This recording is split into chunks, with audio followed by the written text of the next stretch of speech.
අපිට න්‍යාය පත්‍රයේ තනුන පොලිසිය පාන දාලා දීපි පොලිසිය පාන දැල්ලුවා. ඊට ඉනි ජාතිය ගිය වාදනේ ඒකට සුදානම්.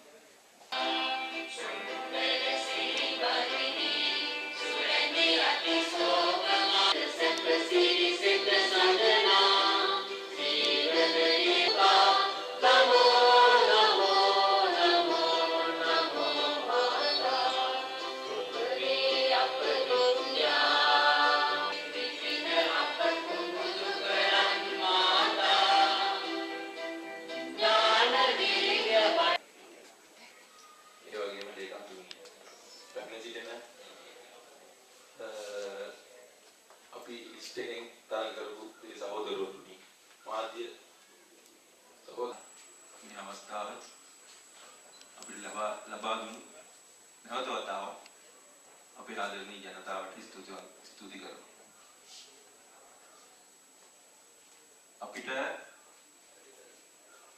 ලොකු අරමුණක් තියෙනවා. ඒක විපක්ෂයේද පක්ෂයේද එහෙම එකක් නැහැ.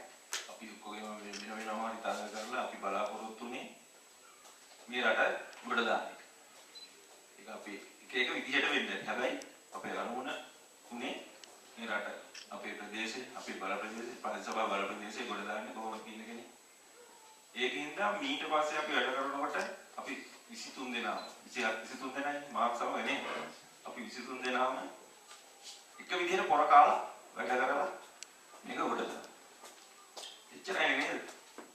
ඒක ඒ වෙනුවෙන් අපිට විපක්ෂයක් පක්ෂයක් එහෙම එකක් නැහැ. අපි ඔක්කොම අපිට සහෝදරවෝ වගේ සාකච්ඡා කරලා හොඳ යෝජනා ගෙනල්ලා ඒ යෝජනා ඉස්තිර කරලා අපේ දුක් විඳින ජනතාව නේ ගංගිහිල ගෝරළේ මේ බල ප්‍රදේශයේ දුක් විඳින ජනතාව වෙනුවෙන් කරන්න පුළුවන් කැපකිරීම අපි සියලු දෙනාම එකට උරෙන් උර ගැටිලා අපේ පුද්ගලික බලාපොරොත්තු වෙනුවට පොදු බලාපොරොත්තු මුදුන්පත් කරගෙන අපි අපේ අපේක්ෂාවන් ගොඩනගා ගන්න අපේ සියලුම සහෝදරවරුන්ගෙන් මම ඉල්ලා සිටිනවා. ඒකට එකඟයි නේද ඔක්කොලා? නේද? ඉතින් අන්න එහෙම මේ අපේ ආරම්භණයම තමයි දැන් අපි ගත්තොත් එහෙම ගංගිහිල පොළේ ප්‍රාදේශ සභාව බල ප්‍රදේශයේ තුල පහුගිය ඒවා වැඩක් නැහැ කිව්වො. ඒකට ඕනේ නේ. ඒ පහුගිය දේශපාලන කාලය තුල ඒ පත්තුණු සියලු മന്ത്രിවරුන්ගේ අභිප්‍රාය උනේ ඒ කට්ටියට තමන්ගේ පුද්ගලික අරමුණු ටික මුදුන්පත් කර ගැනීම සඳහා වැඩ කටයුතු කරගන්න එකක් ඇරෙන්න පොදු වැඩක් ගැන ලොකුවට හිතුවේ නැහැ. හිතලා තියනවා නැත්තේ නෑ. හැබැයි ලොකුවට හිතුව නැති එක.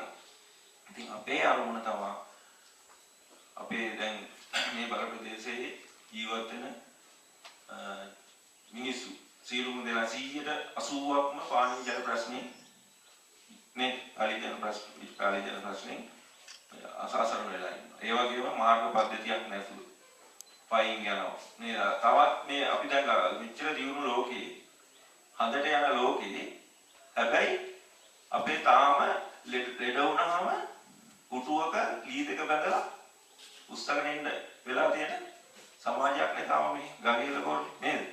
ඉතින් ඒක ඊට පස්සේ අපි දැන් මේ 23 දෙනා මේකෙන් අයින් වෙනකොටත් එහෙම වුණා. අපි එක තර්ක කර සබක් නේද? තර්ක කර විවාද කර ඒ අහිංසක මිනිසුන්ගේ බලාපොරොත්තු එක්ක සෙල්ලම් කරොත් එහෙම අපිට වෙන්නේ අපි යනකොට අපි 23 දෙනා එළියට යනකොට අපි නිකන් මිනිස්සු අපිව අර විදිහට නේද? කලින් විදිහටම වෙනවනේ. ඒකින්ද අපි මේ 23 දෙනාම එකතු වෙලා මේ කොහොමද අපේ මේ මිනිස්සුන්ගේ ප්‍රශ්න ටික විසඳන්නේ? පානීය ජල ප්‍රශ්න විසඳන්නේ කොහොමද? මේ මිනිස්සු මේ අවුරුදු 4 පහ වෙනකොට හරි හැම ගෙදරකටම ත්‍රිරෝධ රථයක්වත් යන්න පුළුවන් විදිහට අපි මාර්ගයක් හදලා දෙන්නේ කොහොමද? නේද? එතකොට මේ මිනිස්සුන්ට රැය තිස්සේ ගෑනු ළමයෙකුට රැය ඕන වෙලාවක ඒ පාට බහලා යන්න පුළුවන් වටපිටාවක් ගොඩනගන්නේ කොහොමද කියන එක අපි සාකච්ඡා කරලා නේද? ඒ කට්ටියගේ යටිතල පහසුකම් ටික අනිවාර්යෙන් අපි නේද? ඒ කට්ටිය සුපිරි වෙන්නේ අපි ඒ කට්ටිය